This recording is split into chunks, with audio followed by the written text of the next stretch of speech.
Enthusiasm actually ಯಾವುದೇ ಒಂದು ಉದ್ದೇಶ ಅಂದರೆ ಏನೋ ಉದ್ದೇಶವನ್ನು ಹಿಂದಿಟ್ಟುಕೊಂಡು ಮಾಡದೇನೆ ಸಂಸ್ಕಾರಕ್ಕೆ ನಮ್ಮ ಬಂಧುತ್ವಕ್ಕೆಲ್ಲ ಇಂಪಾರ್ಟೆನ್ಸ್ ಕೊಡುವಂಥ ಒಂದು ಈ ಥರ ಪ್ರೋಗ್ರಾಮನ್ನು ಮಾಡಿದ್ದಕ್ಕೆ ನಾನು ನಮ್ಮೆಲ್ಲರ ವತಿಯಿಂದ ಅವರಿಗೆ ತುಂಬು ಹೃದಯದ ಧನ್ಯವಾದ ಅರ್ಪಿಸ್ತಾ ಇದ್ದೇನೆ.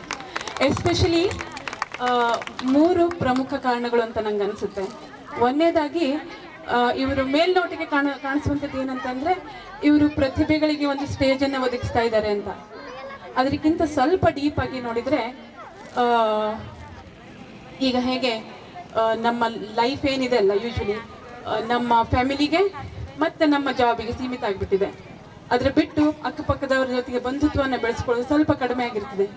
ಅಂಥ ಸಂದರ್ಭದಲ್ಲಿ ಇವರು ಈ ಥರ ಒಂದು ಪ್ರೋಗ್ರಾಮ್ನ ಆರ್ಗನೈಸ್ ಮಾಡಿದ ಮೇಲೆ ನಾನು ಅಬ್ಸರ್ವ್ ಮಾಡಿದ್ದೇನಂತಂದರೆ ಆ ಥರ ಬಂಧುತ್ವ ಜಾಸ್ತಿ ಆಗಿದ್ದು, ಪರಸ್ಪರ ಸಪೋರ್ಟ್ ಜಾಸ್ತಿ ಆಗಿದೆ, ಪರಸ್ಪರ ಡಿಸ್ಕಷನ್ ಜಾಸ್ತಿ ಆಗಿದೆ, ಮತ್ತು ಜಾಸ್ತಿ ಜನರ ಪರಿಚಯನೂ ಕೂಡ ಆಗ್ತಾ ಇದೆ.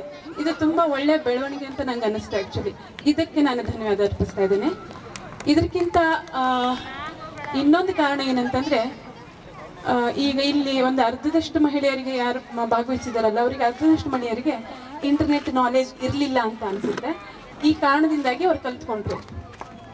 ಆದರೆ ಬಹುಶಃ ಅವ್ರದ್ದೇ ಮಕ್ಕಳನ್ನ ಕೇಳಿದ್ರು ಅವರೆಲ್ಲರಿಗೂ ಇಂಟರ್ನೆಟ್ ಗೊತ್ತು. ಆದರೆ ಆ ಮಕ್ಕಳು ಎಷ್ಟು ಬ್ಯುಸಿ ಇದ್ದಾರೆ ಅಂತಂದರೆ ಅಪ್ಪ ಅಮ್ಮಂಗೆ ಗೊತ್ತಿಲ್ಲ, ಇದು ತುಂಬ ನೆಸೆಸರಿ ಇದೆ, ನಾವು ಅವ್ರನ್ನೊಂದು ಸ್ವಲ್ಪ ಹೊತ್ತು ಕೂಡ್ಸ್ಕೊಂಡು ಹೇಳ್ಕೊಡೋಣ ಅನ್ನುವಷ್ಟು ಟೈಮ್ ಮಕ್ಕಳಿಗಿಲ್ಲ ಈಗ.